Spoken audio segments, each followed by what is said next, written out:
Hepatitis B और hepatitis सी एक बीमारी है जो कि लीवर को नुकसान पहुंचाता है। हेपेटाइटिस मतलब होता है इन्फ्लामेशन ऑफ द लीवर, यानी कि इसमें लीवर में एक लीवर में सूजन का हो जाना। बहुत कारणों से हेपेटाइटिस होता है, उसमें जो हेपेटाइटिस बी और सी है ये बहुत कॉमन है। तो ये जो है एक वायरस से होता है जिसको हेपेटाइटिस बी वायरस यानी हेपेटाइटिस सी वायरस। ये वायरस जिम्मेदार हैं हेपेटाइटिस बी और सी के। हेपेटाइटिस बी और सी इसके मोड ऑफ ट्रांसमिशन पैरेंटेरल होते हैं, मतलब कि अगर एक इंसान के बॉडी फ्लूइड, जो इन्फेक्टेड इंसान है उसके बॉडी फ्लूइड्स ऐसे इंसान में चला जाए जो कि नॉन इन्फेक्टेड है, तो इससे हेपेटाइटिस बी और सी हो सकता है। जैसे कि ब्लड है, सीमेन है, ये बॉडी फ्लूइड है, तो इस वजह से फैल सकता है। अगर स्पेसिफिक होकर बात करें जैसे कंटामिनेटेड नीडल, कोई इंसान अगर सुई लिया, कोई मेडिसिन लिया और उसको हेपेटाइटिस बी था और उसी नीडल से या उसी सिरिंज से किसी दूसरे को दे दिया गया जिसको हेपेटाइटिस बी नहीं था, तो या सी नहीं था, तो उसको हो सकता है। सेक्सुअल कांटेक्ट से, हस्बैंड को वाइफ से या वाइफ को हस्बैंड से, अगर किसी एक को इन्फेक्शन था दूसरे को नहीं था तो इससे हो सकता है। क्लोज कांटेक्ट से, जो भी घर में अगर रह रहे हैं क्लोज कांटेक्ट के साथ हैं और घर में रहने से क्या है कि रेजर है, टूथब्रश है, अगर ये शेयर हो रहा है, यानी ऐसे चीजें जिसमें कि ब्लड बाकी रह जाए। अगर टूथब्रश कर रहा है तो उसमें भी क्या है कि गम से थोड़ी ब्लीडिंग आ सकती है।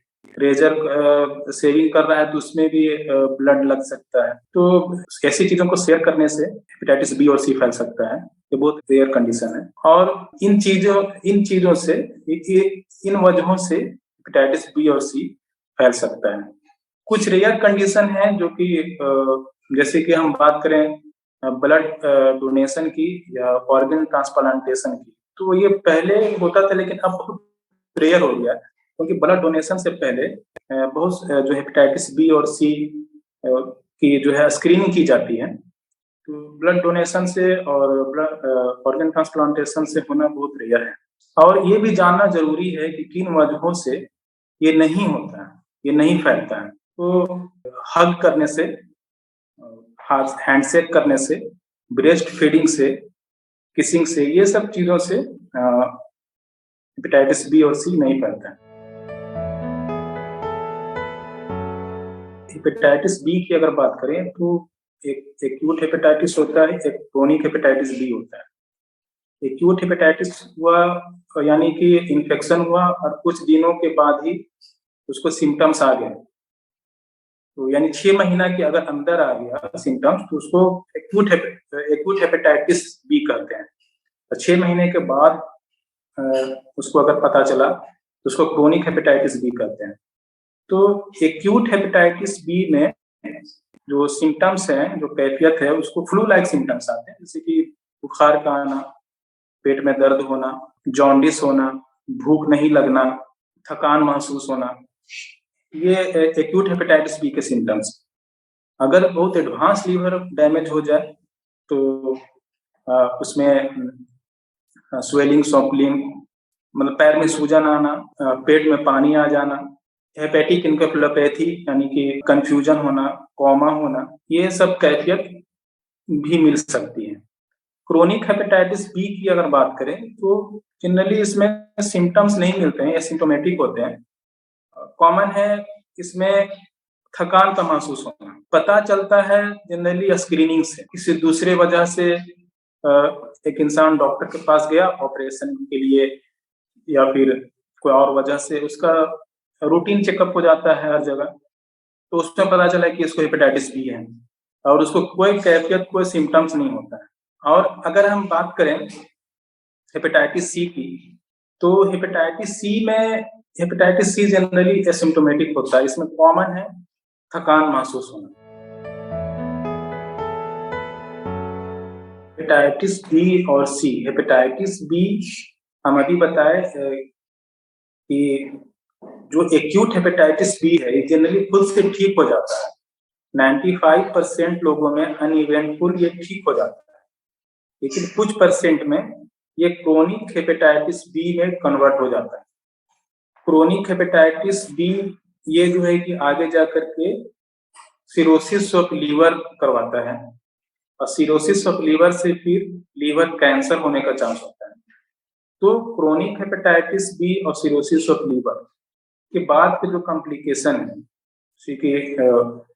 जिसमें हेपेटिक इनकेफेलोपैथी होता है, एसाइटिस होता है, हेपेटोरेनल सिंड्रोम, बहुत सारे कॉम्प्लिकेशंस इसके होते हैं, और फिर बाद में जाकर लीवर कैंसर हो गया। तो ये जो है ये सारी चीज जो है जानलेवा बन जाती है। उसी तरह से हम बात करें हेपेटाइटिस सी की, तो हेपेटाइटिस सी में बहुत सारे मतलब 60 to 80% लोगों में ये क्रोनिक हो जाता है। क्रोनिक हेपेटाइटिस बी, अगर क्रोनिक हेपेटाइटिस सी अगर इसको इलाज नहीं कराया जाए और फिर ये जाकर के लीवर कैंसर का भी काउज बन सकती है, जिस वजह से ये जानलेवा बन सकता है।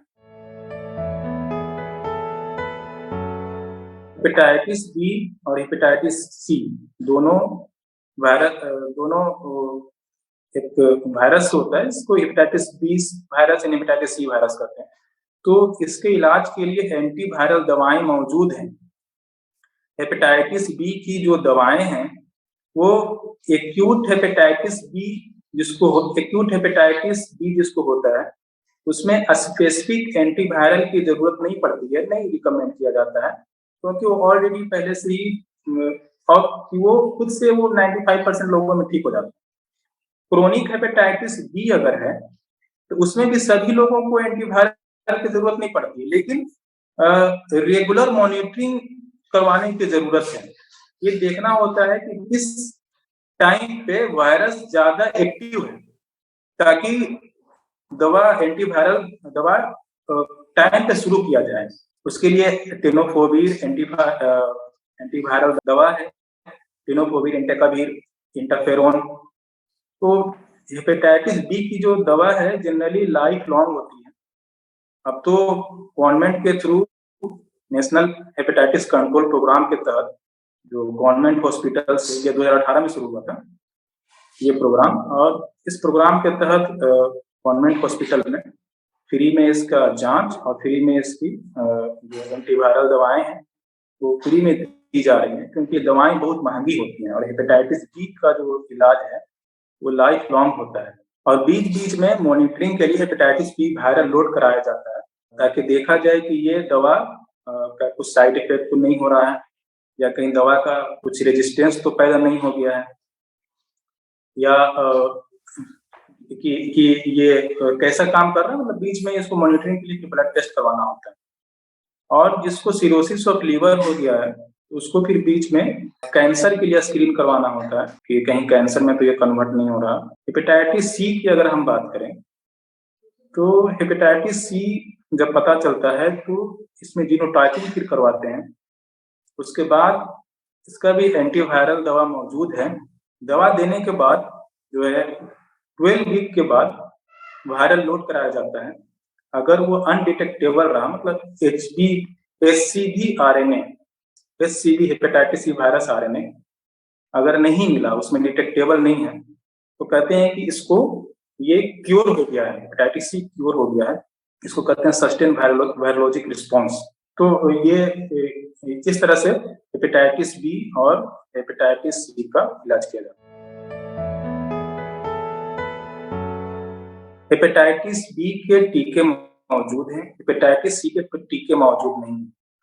तो सारे बच्चे को हेपेटाइटिस बी का टीका लगाना चाहिए, जो रूटीन इम्यूनाइजेशन प्रोग्राम के तहत लगवाते हैं। कुछ और जो लोग हैं उनको भी हेपेटाइटिस बी के टीके लगवाने चाहिए, जैसे कि जो डॉक्टर्स हैं, नर्स हैं, हेल्थ केयर वर्कर हैं, ज्यादा एक्सपोज्ड होते हैं, उसे लोगों को टीके लगवाने की जरूरत है। हाउस होल्ड कॉन्टैक्ट हैं, जो क्लोज कॉन्टैक्ट, किसी घर में किसी को अगर हेपेटाइटिस बी हो गया है तो घर के जो मेंबर हैं उनको स्क्रीन करवा करके उसके बाद हेपेटाइटिस बी का टीका लगवाना चाहिए। जो एक प्रेग्नेंट मदर है उसको अगर हेपेटाइटिस बी है, जो बच्चा डिलीवर हो रहा है उसको 12 घंटा के अंदर वो हेपेटाइटिस बी का टीका और एक हेपेटाइटिस बी इम्यूनोग्लोबुलिन 12 घंटे के अंदर उसको लगा देना चाहिए। और कुछ कॉमन डिजीज है, कुछ डिजीज है, chronic liver disease, diabetes mellitus and chronic lung disease, HIV, in conditions में हेपेटाइटिस बी का टीका लगवाना चाहिए। और जिसको अगर हेपेटाइटिस सी है तो उसको भी हेपेटाइटिस बी का टीका लगवाना चाहिए।